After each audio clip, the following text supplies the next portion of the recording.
మహాశివరాత్రికి ముస్తాబవుతోంది వేములవాడ ఆలయం. రేపటి నుంచి జరిగే వేడుకలకు 4 లక్షలకు పైగా భక్తులు వస్తారని అధికారులు అంచనా వేస్తున్నారు. అందుకు తగ్గట్టుగానే దాదాపు 2 కోట్ల ఖర్చుతో ఏర్పాట్లు చేస్తున్నారు.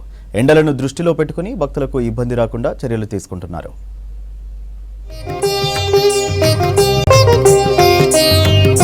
మహాశివరాత్రి జాతరలో తెలంగాణ సంస్కృతి సంప్రదాయాలను ప్రపంచానికి తెలిపేలా వేడుకలు నిర్వహించేందుకు అధికారులు నెల రోజుల ముందు నుంచే ఏర్పాట్లు చేస్తున్నారు. రాజన్న ఆలయానికి మన రాష్ట్రం నుంచే కాకుండా ఆంధ్రప్రదేశ్, మహారాష్ట్ర, ఛత్తీస్గఢ్ నుంచి లక్షలాది మంది భక్తులు వస్తారు. ప్రభుత్వ విప్ ఆది శ్రీనివాస్, జిల్లా కలెక్టర్ సందీప్ కుమార్ జా, జిల్లా ఎస్పీ అఖిల్ మహాజన్, ఆలయ ఈవో వినోద్ రెడ్డి ఏర్పాట్లను ఎప్పటికప్పుడు పర్యవేక్షిస్తున్నారు.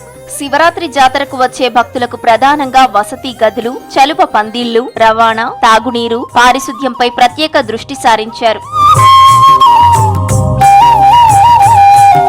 మహాశివరాత్రి సందర్భంగా సాంస్కృతిక కార్యక్రమాల కోసం రాజన్న గుడి చెరువు మైదానంలో శివార్చన స్టేజి సిద్ధం చేస్తున్నారు. అలాగే భక్తుల కోసం ఇప్పటికే 3,50,000 లడ్డూలు సిద్ధం చేశారు. తిప్పాపూర్ బస్టాండ్ నుండి రాజన్న ఆలయం వరకు 14 ఉచిత మినీ బస్సులను అందుబాటులో ఉంచుతున్నారు. జాతర కోసం లక్షలాది మంది భక్తులు వచ్చే అవకాశం ఉండటంతో పారిశుద్ధ్యంపై ఆలయ అధికారులు ప్రత్యేక దృష్టి సారించనున్నారు. 1200 మంది సిబ్బందిని వివిధ ప్రాంతాల నుండి తీసుకొస్తున్నారు. ప్రధాన ఆలయంతో పాటు ఆలయ పరిసరాలు, గుడి చెరువు మైదానంలో కళ్యాణ కట్టలు, ధర్మగుండం, భక్తుల వసతి కేంద్రాల దగ్గర సిబ్బందిని కేటాయించనున్నట్లు ఆలయ అధికారులు తెలిపారు.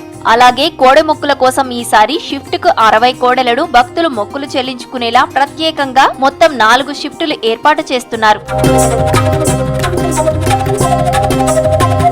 ఆలయ పరిసరాల్లో దాదాపు 2,000 మంది పోలీసులతో భద్రత ఏర్పాట్లు చేస్తున్నామన్నారు జిల్లా ఎస్పీ అఖిల్ మహాజన్. జాతరలో నిరంతరం సీసీ కెమెరాలతో పర్యవేక్షిస్తుంటామని, భక్తులకు ఏమైనా ఇబ్బందులు వస్తే వెంటనే పోలీస్ కంట్రోల్ రూమ్ లో సంప్రదించాలన్నారు.